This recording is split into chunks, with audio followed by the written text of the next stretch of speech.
Guys of a Certain Age is brought to you by no one. Absolutely no one. Except these dudes walking down memory lane. Now let's head to the studio to see what they misremember next.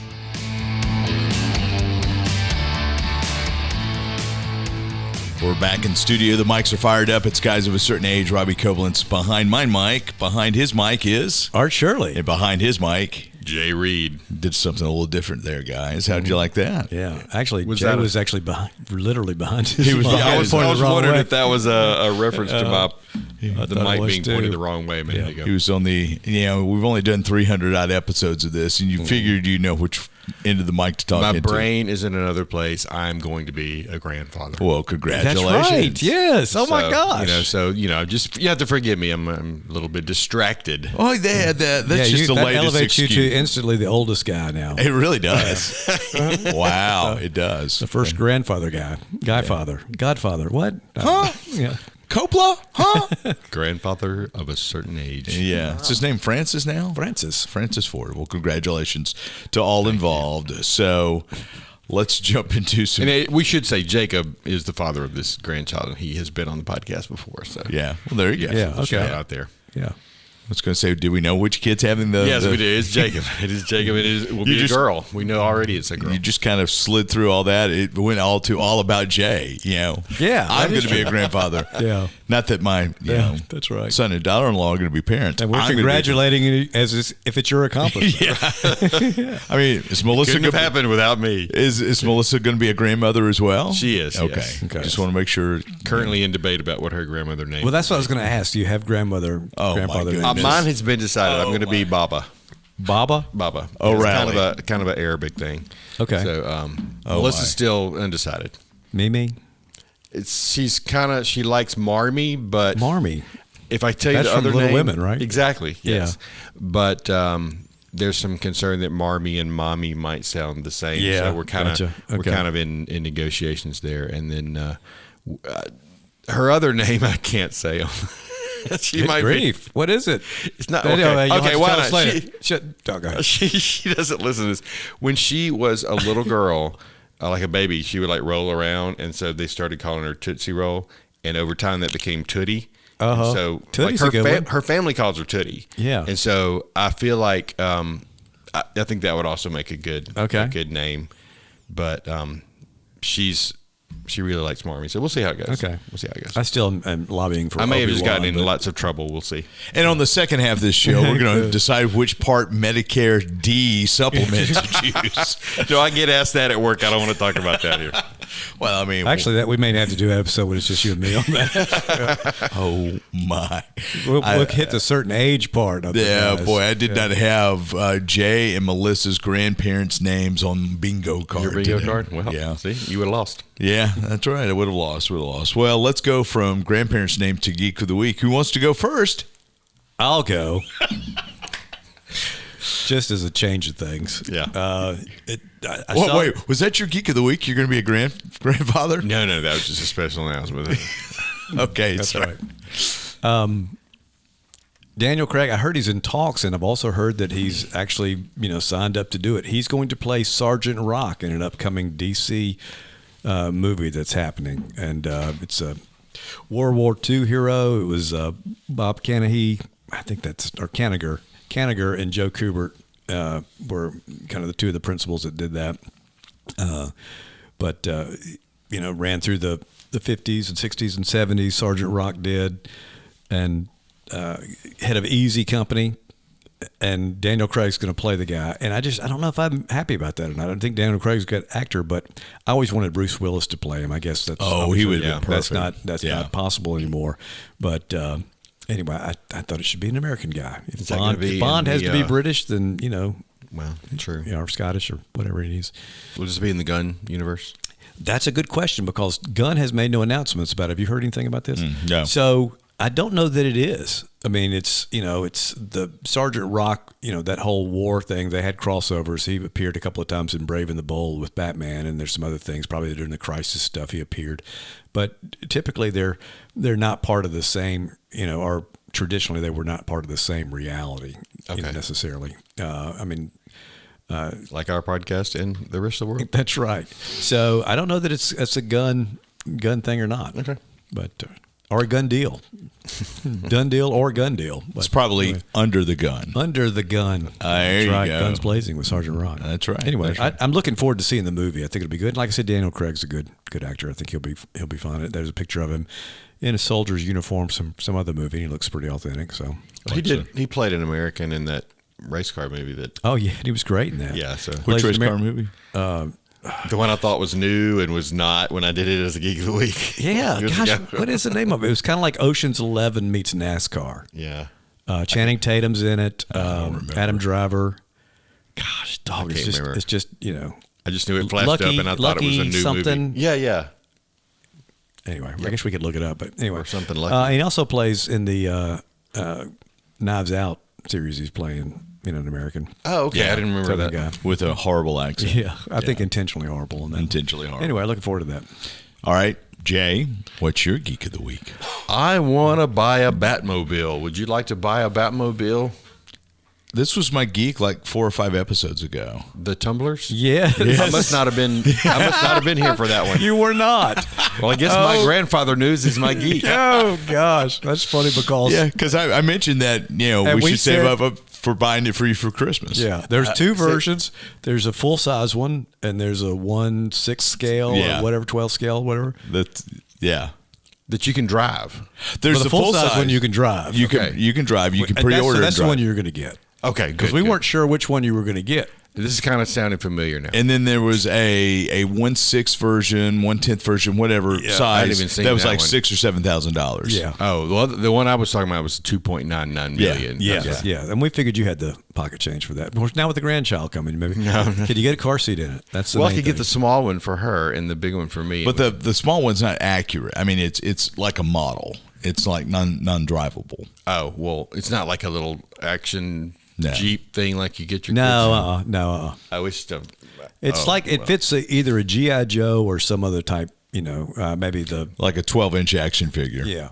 Oh, okay. Well, she won't be able to drive it very long. Yeah, no. Oh, that's pretty funny. Well, we see who listens to this Well, show. let me ask. Oh, I do listen. Let me ask you actually. this. What did Did you know find out that if the it tumbler was real? in one of the Batman movies? Yes, I know. Dark Knight. I know the movie. So I forgot which Well, I one. went to what supposedly was the website, and on my phone it wouldn't even take me there. When I went on my computer, it was like there was no graphics and could not make a secure connection. So I wondered if it was.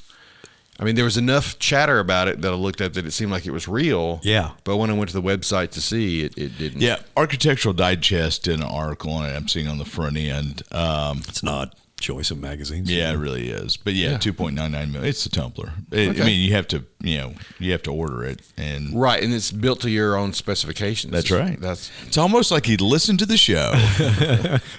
I was listening to one this of my is the first time podcasts. anything's ever been repeated on this show. Yeah. Maybe yeah. not true, but this episode we made. So no, you go to BruceWayneX.com. I did, yeah, and it was. It That didn't- seems unlikely. okay. There yeah, it is. I did not get that. Those graphics. How much money did you put down on it? Well, I did click the request order form, and then Oh my gosh, that's you're when in. That's You're when it went in. to. No, I cannot make a secure connection here. Well, that was well. somebody telling you don't need to buy it, is what it was. I don't The think I dialogue needed box. a bad Come on, website Jay. to tell me that. I'm looking to see. Oh, they've got bikes now. They've got Batman bikes for like $30,000. What? There was a whole lot of stuff on there. Yeah, $30,000? $30,000. Yeah. Yeah, you could get Wayne Enterprises. You could get Wayne Enterprises X Uncrate Knack dumbbells for $950. Wow. Yeah, that's what you should have got, Jay. They've added a lot more stuff to this since we since we were on it last time. And that's what you were getting to, right? You mentioned the tumbler, but you were going to get to the cufflinks. Yes. I knew you guys had talked about the tumbler earlier, Yeah, so I'm picking up on that story. yeah, Like you said, I've been medicated since then. yeah. The B95 looks pretty cool. I wonder how much it is. It's a custom. Ooh, I like four-star. that better. Yeah, I don't think you could get a car seat in the back of it. But anyway, it's an open air Enigma. Oh, this is 4.9 million pounds. What's the conversion rate? Yeah, it's going to be like $5.5 million. So anyway, yet again, Batman, an American icon, has been appropriated by the Europeans. Just shameful. Absolutely. Batman, Superman, Sergeant Rock. Yeah. Where does it end? Where does it end? Who knows? So. Corn Sweat, though, is American. Who? Corn Sweat. The new Superman. Yeah. Well, that kind of leads into what I thought might be my geek. I started to do that as a geek, too. But Frank Grillo, who's playing who? What's Deadshot, playing Deadshot in the new Gunverse. Yes. Came out in the press this week and said he's seen parts of the new Superman trailer and his goosebumps had goosebumps. Yeah, I've heard it's really good. And then everybody's going, where is it? Yeah. Yeah. It's in James Gunn's mind. So hopefully that'll drop maybe this Christmas. What's the speculation when that trailer's going to drop? I don't know. I mean, that would seem like you'd put it in front of the movies over Christmas. Are there any comic book kind of movies coming out, or I don't even know what's coming out. I don't think they'll have it in front of Wicked. No. Which, speaking of Wicked, I thought of you two. Have you guys seen the AMC movie theater? The AMC chain has put out specific instructions. Do not sing along during Wicked. Yes. Don't text, don't talk, don't sing. Let other people enjoy. There will be a sing-along version of Wicked released I saw that. That's around Christmas. Yeah. But I did see that, yeah. We're supposed to go see it this weekend. Yeah. Did you see it, or did you see it in the theater? Broadway? Yeah, Broadway. Yeah. I saw it in the Orpheum in Memphis. Yeah. And I should have said. Yeah. Well, and I was in the dip in the Orpheum on the floor in the dip and behind like what must have been a basketball player, and so I could not, because he was way too tall and I'm way too short in the dip, and I don't remember seeing much other than through a guy's armpit. It sounds like the name of your autobiography, In the Dip, the Art Shirley story. In the Dip. Now, that could be in the Orpheum Dip. That could be in the Chip Dip. It could be anywhere. So, what about you, Jay? Did you see Wicked? I've read the book, but I have not seen the musical. But I would like to, having read the book now. Are you going to go see the movie?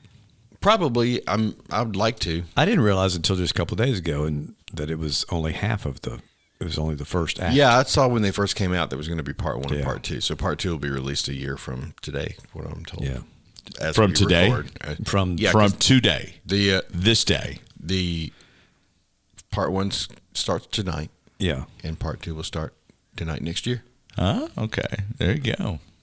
Very fortuitous. So says the interwebs. So said the interwebs. So, all right. Well, there's that. My actual geek is something I texted to these two guys.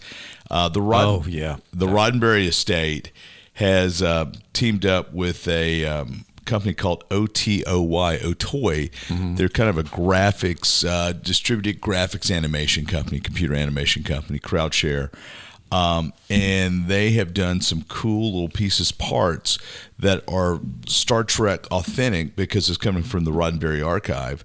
They did one at the conclusion of Picard where they showed how Spock was able to go and rescue what was left of the Enterprise D and salvage it. If you remember that from a couple of years ago, Art. Well, this time they have to celebrate the 30-year anniversary of Star Trek Generations, and they decided to have a proper send-off of Captain Kirk and Spock. They get one more chance together. Mm-hmm. So this is after Kirk dies in Generations or whatever he does. He walks through this glowy light thing and gets to hang out with Spock, and Spock passes away. Yeah. And so Shatner did some motion capture for it. Yeah, and they've got another actor. Sam Witwer. Yeah. Whose name sounds familiar. Do we know him from somewhere? He was in Battlestar Galactica. He was in Smallville. He was Doomsday in Smallville. Okay. He was also when the Force Unleashed video game came out, he was the model for Vader's apprentice. Okay. So he's very geek adjacent. Uh-huh. So, and have you seen it? Did you watch it, Jay? Which one? The little unification thing. I watched a little bit of it, but I didn't finish it. What did you think about it, Art? I thought it was incredible. I mean, and I know it's not technically de-aging. I know they call it that, but now basically it was CGI replacement, wasn't it? I mean, I don't know if there's what the difference is. We've kind of talked about that before, but it's not like to me, it was just the mannerisms were so well done because you picked up Shatner's acting style as Kirk when he played him in Generations and kind of the movie acting style, and then they show him in a scene that looks like it's from the original series. And I mean, it looks like just footage from that they've enhanced, but his mannerisms there are different. It's just a younger man and the mannerisms there. And then same with Leonard Nimoy. I mean, that looked like Leonard Nimoy sitting right there or laying right there. It's pretty incredible. Yeah. Pretty incredible. And, I know that I recognized Savick, Robin, I can't remember what her last name is now. I just saw it. I know it's not right. I keep wanting to say right. That's not it. But anyway. So that was Savick. Yeah. Okay. The second Savick. Yeah. Yeah. And so she's there, and it's like he goes and sees, I don't know if he goes into this world, which I guess is kind of like the Generations world that he goes into, but he sees people that I don't know if they're supposed to be dead or alive. I mean, I don't know what's going on with that, but he sees a lot of people from his past, or the guy from the original series that his friend who was in Where No Man Has Gone Before, the second pilot. Okay. Gary Collins. Yeah. Gary Collins, that's not right. That's not Gary Collins. That's Joan. Yeah. Anyway. Yeah. So, but yeah, it's I'm medicated now. No. Yeah. We should all be medicated. It was just a really incredible piece of animation. All right. So, Art, as I'm playing it here. So, what was the significance of that dude right there? I don't know who that dude is. There's if you get to the 3-minute mark in the trailer in the short, there's a guy looks like he's a statue, and I don't know the significance of it. I thought our resident Star Trek expert, and I feel like I should know that, but I don't. I don't know. I don't remember him from like a Krull. Yeah, I don't know if he's supposed to be from Generations. Maybe that's what it was. But granted, I have not watched that one, more than a couple of times. Yeah. So anyway, but I thought that was really, really cool. Yeah, I thought it was very well done, and it makes you wonder, how far they could push that. I mean, I would think that they could do, you think back about when they did the Princess Leia and Darth, who was it, Grand Moff Tarkin, when they did the CGI replacements for them. Yeah, and it was cool. But, you're still in that uncanny valley of this, you can tell it wasn't quite right. Right. Yeah. That's right there it's pretty amazing. To the point where you're going, okay, what's real and what's not. Yeah. So, all right. Well, I think it's time for... Jay's Regrettable Segment. Yes, Jay's Regrettable Segment. This time brought to you by speech pathologists. Speech pathologists around the world that are helping people speak when they're on medication. I thought it would be something grandfather related. Oh, maybe it should be. Depends. Babies, diapers for you and the baby. Oh boy. Please don't do that. Please don't do that. Okay, so what do you got there? I don't think it means the segment, Jay. I think you're committed to this segment. Don't do that. This one is interesting. His that's name, good. Yeah, for the first time ever, Miracle Man, but. Don't hold on to that name because that is one of many names in this sort of evolution of a character. Creator Mick Anglo. Don't know. Mick. This was Miracle Man #1 in 1965. So basically, so you start with Captain Marvel, right? And then we talked, I think, last time about the lawsuit between Fawcett and DC. And National DC. Mm-hmm. All right, so Mick Anglo... I was prepared to do this last week, and so L. Miller and Sons. Okay, they got the UK distribution for a Captain Marvel, and this guy, they created a Marvel Man. They had a young Marvel, Kid Marvel, Captain Universe. Then the Spanish publishing company got a hold of it. Their name was Editorial Pharma. And they called him Super Hombre. Super Hombre. Okay, so this is the same. You were talking about all these characters, the same guy, it's basically. Same. It's like an evolution. So Super Hombre, El Disco del Sol, El Falso, Super Hombre. So he's got 2 Super Hombres on here. So anyway, I know I've kind of. And again, this is trying to trying to cash in on what was left over from Captain Marvel. Right. Yeah. It's just sort of we can't do Captain Marvel the way we, somebody else got him, so we're going to try something else. So they kind of all look like Shazam, Super Marvel. I mean, it just owns and owns. This Captain Universe uses the magic word galap, which galap, yeah. That sounds really inspiring, doesn't it? Galap. But it stands for Galileo, Archimedes, Leonardo, Da Vinci, Aristotle, Pythagoras. So that's kind of a Pythagoras gets a shout out. Yeah, right. The math man.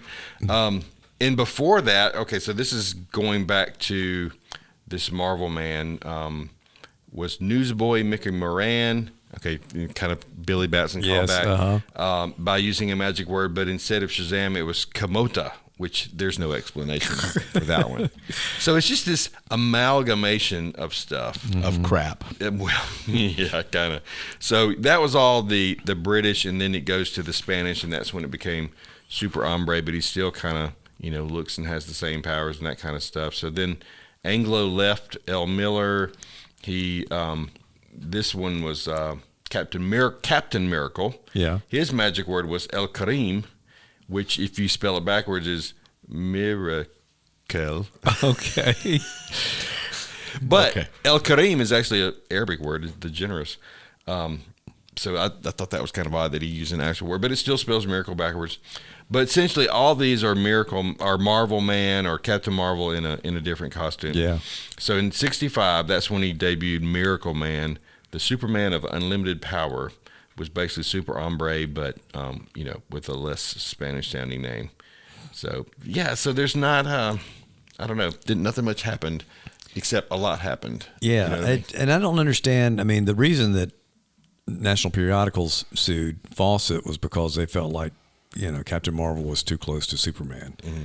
And actually, Captain Marvel was at that time more popular than Superman. It actually it kind of eclipsed Superman in popularity in the first couple of years, so they got rid of him. And then, but it seems like, so it's not so much the name as it would become a problem later. It's the power set, and they're still doing the same thing. Yeah, it's kind of like. Well, I should note there was a sidekick called Supercoat. Supercoat. Yeah. No Supercoat. No, COAT. This guy has 4 pages in this book and not much explanation of why. I'm going to say regrettable. I'm going to say regrettable too. There's nothing redeemable here. Yeah. Yeah. It's like vegetable lasagna. Yeah. Marvel. Never mind. I'm trying to come up with a Marvel lasagna. Never mind. We're going to play this episode back and go, what were we, what's going on? Jay's medicated as well, so it is cold and flu season. So not only the hero, but Jay's segment is regrettable today. But it's always Jay's regrettable segment. It's always right. It's always Jay's regrettable segment. Yeah. Brought to you by NyQuil. Especially today. Yeah. Anyway, Miracle Man, regrettable. 3 regrettables. All right. We're going to take a break. One of us is going to disappear. 2 are going to stay. We're going to talk the Penguin. And 2 of us are back. Hey, Jay. Hello, Robbie. We kicked Art out because he doesn't qualify for this segment because he hasn't seen what we're about to discuss. Though he could probably shed some light on some of the history. He probably could. We're going to talk The Penguin, which just wrapped recently on Max. And it takes place in the Matt Reeves The Batman universe with Robert Pattinson as the Batman. Isn't it Robert Pattinson? Pattinson, I think is actually. Yeah, that's my Christmas present to you, Robert, is that extra vowel there, so, or consonant, whatever I gave you. So, initial reaction, Jay, what did you think? Well, I was looking forward to it. Had pretty high expectations, and I would say that they were met. So we should, I guess, say, like always, there may be a spoiler or 2 in this episode. So if you haven't seen The Penguin, then don't listen to it till you have. But I think I was expecting Batman to pop up. Yeah. And he didn't. Only the bat signal popped up, which I thought was very cool. So that was probably the only thing that I was kind of hoping for and thinking would happen that didn't. And then we can get to this later. That the final episode, there was one little bit that kind of disappointed me, but I figure it was for a reason. When when he killed Vic. So the setup we'll jump into real quick. Yeah. It takes place immediately after the Batman. So if you recall, in fact, I'm rewatching the Batman. I'm almost all the way through it. The Riddler was the main antagonist in the Batman. The Penguin shows up as a stooge for Carmine Falcone. Carmine Falcone, which had some. He was the mob boss. Wow, yeah. Bob Moss. He was a guy who was basically running Gotham. To be confused with Bob Ross, the painter. That's right. Happy Little Trees. He was the guy running the town, and everybody reported to him. Chief of police, mayor, DA, the whole kit and caboodle. The Riddler was trying to weed out corruption by going after them. Anyway, so a seawall gets destroyed, which floods part of Gotham, and so the Penguin series picks up immediately thereafter. And the Penguin was Carmine Falcone's top lieutenant, and it had a very Sopranos type feel to it. So that's where the series picks up. The Penguin's trying to make his mark as, Carmine Falcone is killed somehow, some way. And so there's a power vacuum, and he's trying to step into it to claim his control of Gotham. And chaos ensues. So you don't have Carmine back. You do have Victor Salvatore. Was that the...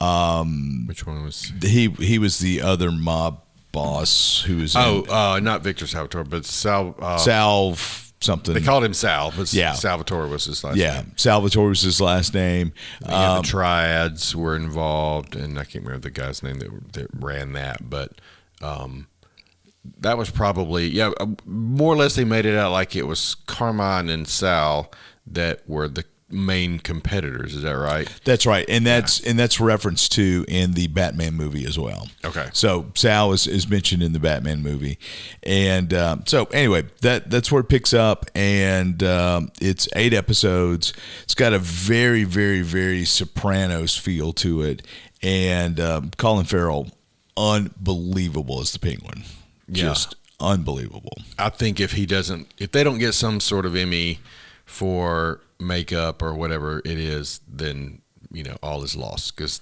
it's an incredible transformation. The physical transformation, the vocal transformation, the whole kit and caboodle, just unbelievable. Yeah, So, I mean, he's obviously the main transformation, but I think even Sophia's, she's transformed in a way too. Not, she still looks like she looks in real life, but there's scars and there's, they definitely make her up to look like somebody who might be crazy, but you're not sure. That's kind of how they portray her through the whole thing. So it's like we said, 8 episodes, and it gets to the end where basically it sets up the next Batman movie, where Penguin is now the crime godfather of Gotham. There is, like Jay mentioned, you see the bat symbol pop up at the end, just like for the Batman, but there is no mention of the Batman at any point. But they mentioned the Riddler, do they not? I believe so. Yeah, or at least they mentioned what he did, if not by name. And of course, she's known as the Hangman. Yeah. So there are some comic-ish names throughout, but no Batman till the very, very, very, almost maybe the last scene. Yeah. So, what did you think about the way they portrayed Gotham? I mean, it seemed to fit the same vibe as the Batman movie. So, I mean, I don't have any particular, background as, how it should be or wasn't portrayed. I mean, but it was very Penguin focused, as it should be. I mean, it was his show, but I mean, there was no Commissioner Gordon. There was no, none of your usual Batman characters were there, save for him and her.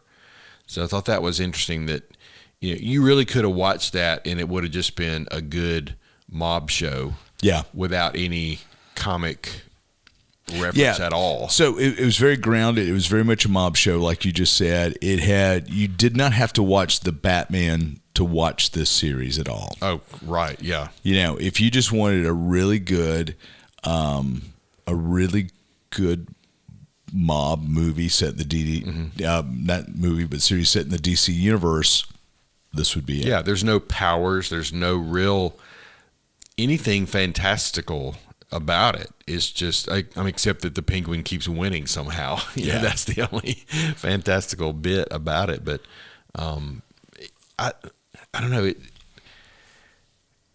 was just a well done show. Whether, like you said, whether you're a Batman fan or not, if you like the Soprano kind of stuff, then I think you would enjoy this. I've seen some people speculate it's the best piece to come out of the DCU. I mean, I mean, it is phenomenal, and it's adjacent to the James Gunn universe, but it's well shot, well directed, well written, the whole kit and caboodle. And I think everybody agrees. I mean, I had this pulled up a minute ago, and I cannot get back to it now. But the last episode, I'm gonna get the stat here. The last episode was like the most watched of Penguin finale gets a 9.7 on IMDb, one of the highest rated TV episodes ever. Yeah. So that's pretty big deal. And what I really liked was, I'm not like Art. I don't know all the emanations and the history of Penguin aside from what I've seen in other movies. And, so I've got Danny DeVito and I've got Burgess Meredith in my head. So very, very different. So would you call this an origin story in a way? I mean, it kind of... I would. Yeah, so it went from when he was a crony or, like you said, he was kind of the second guy, the driver. He was definitely not the head of anything, but managed to get there at the end. But, he did some mob things. The very first episode, he shoots somebody, and when that's kind of what sets all this in motion, when he shoots Alberto. And then, Sophia comes out and gets out of jail, and you get kind of her origin story in a way, kind of alongside his. And so you're really getting two stories at once. But then at the end, that's when you see, they call him the Penguin, but only because he walks funny. And they show that. That's the one thing that you saw, his kind of crippled foot, and he's got a brace on, and you kind of see that from his childhood. And I mean, even from his childhood, he's done some rough stuff, when it comes to his brothers and all that. So you kind of want him to succeed in a way because he's the underdog, but the way that he succeeds is very dark. Yeah. In the end. And so you kind of come out with these weird mixed feelings about how you feel about the Penguin. You're kind of rooting for him, but you hate that you're rooting for him. Yeah. Yeah. Yeah. Yeah. Yeah. Because you don't want him to win that way, but he finds a way, and I'm not sure, if the character Vic, his sort of young understudy throughout the whole thing, was that a comic character or no? I don't know of any character like that. So that's somebody they brought in, or a character they brought in just for the show. So the analogy, what they did with Vic, so it's a young African-American character who's trying to steal the wheels off the Penguin's Maserati, and instead of killing him, the Penguin takes him under his wing, makes him his driver and his apprentice. Very, very analogous to Jason Todd, who became Robin for Batman, because Batman discovered Jason Todd when Jason Todd was trying to steal the wheels off the Batmobile. Oh, really? Okay. Took him under his wing, became his ward, became his trusted, sidekick. Robin later became, well, no, he didn't become, because he became the Red Bane, but he was killed by Joker and yada, yada, yada. Anyway, so you had kind of the same thing happening with the Penguin with Vic, but at the end, the Penguin decides, hey, I can't have any family in my life. That could be a weak point, could be a pressure point. I'm going to have to kill you, buddy. And he strangles him, and that's the end of that. So, yeah. And then the next scene, you see he's got the tux on. It kind of has the Penguin-esque look to it, and he's in the penthouse, and I mean he's got this weird relationship with his mother, so that's kind of underpinning all that too. So he was the Penguin was just hoping for words of affirmation from his mother. Mm-hmm. And that's what he pined after his entire life. And it was kind of the motivation for his life choices.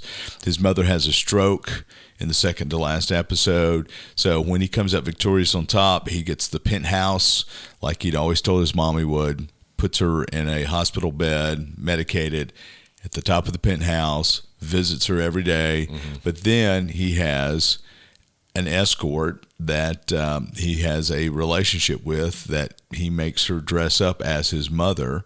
And he dances with her and makes her give him the sweet words of affirmation. I'm so proud of you. You know, I love you. The things he never heard from his own mom. So a little bit weird at the end.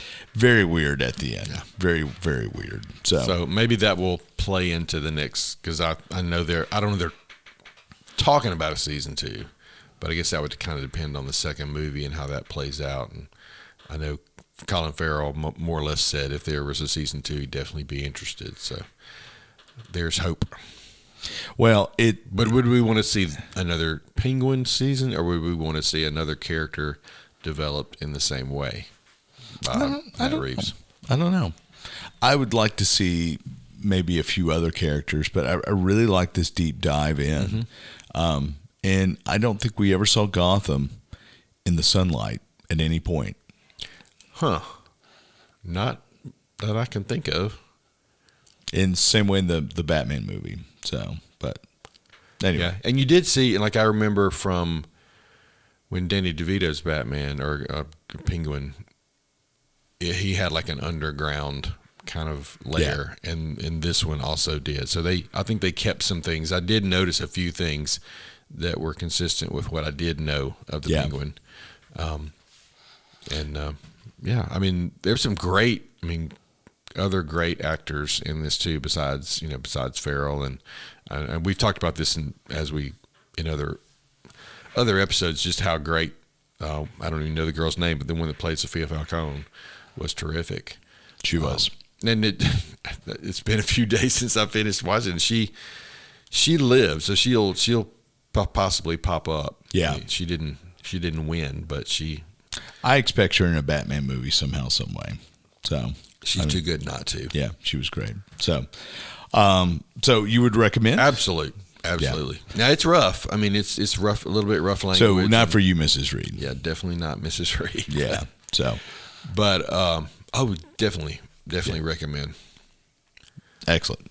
All right. Well, maybe Art can watch it soon and we can talk over lunch. There you go. It's kind of in his wheelhouse more so than mine. Yeah, I would like to know more about the little details that I may have missed, the Easter eggs and that kind of stuff that I wouldn't have seen. But or penguin eggs, as the case may be. Penguin eggs, yes. So, awesome. All right. Well, that does it for us this week. We'll see you next time around.